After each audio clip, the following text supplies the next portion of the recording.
So before I start, I just want to say, 1, this video isn't monetized, and 2, this isn't about guns. That whole debate over gun rights is not what I'm talking about here. If certain policies could work is kind of irrelevant to the point of this. You're probably watching this video because another school/public shooting happened. You know how the cycle goes already. It feels like the United States has been in this cycle for decades, and it's only getting worse. I'm not talking about gun violence in general, but a particular type of violence. A lone gunman against unarmed people in a confined space. The cycle is turning faster and faster. What used to be a year between tragedies has now gone to months and weeks. What is fueling someone to go out and commit this violence? Why is this cycle spinning faster? What I want to cover is one factor: how the American media covers mass shootings in the first place. Before I do that, I have to explain. Journalism is a business. For newspapers and news channels to stay afloat, they rely on companies buying ad space on their papers or sites. Journalism relies on advertisements just like any YouTube channel does. Cable news, newspapers, even news websites, all of them need views. Clicks and subscribers are crucial because when more people watch the news, the more valuable their ad space becomes. It's easier to convince businesses to advertise if you get a lot of traffic. There's nothing wrong with that. Newspapers and cable news are businesses, and without money, they die. The problem began when people stopped watching, and it's all thanks to the internet. American media has been in a sort of spiral for the last decade. People started getting their news online, and this left newspapers and cable news in a tough situation. They needed to keep people reading or advertisers would leave. Most newspapers couldn't really adapt to that, and they died.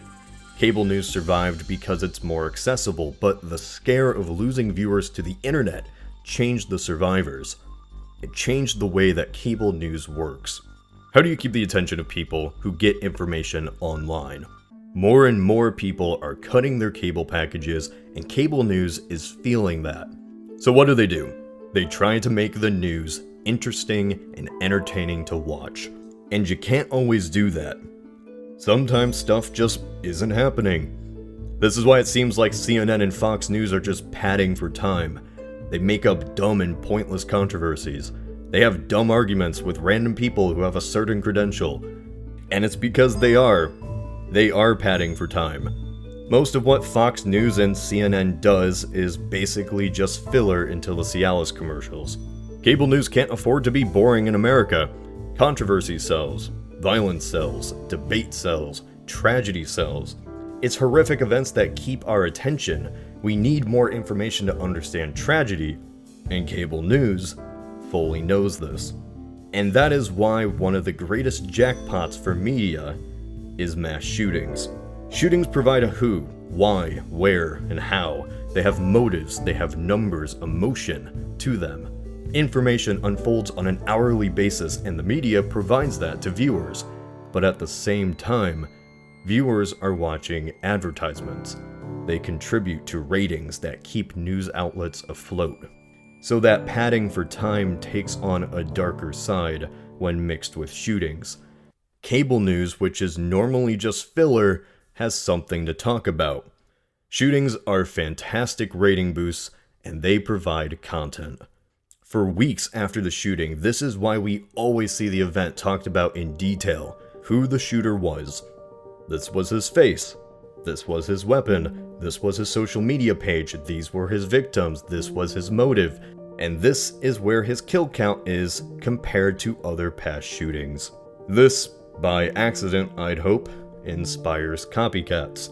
Cable news, by milking the tragedy, makes a celebrity out of a creep who nobody knew about before. Now you say, what kind of sick person would be inspired by that?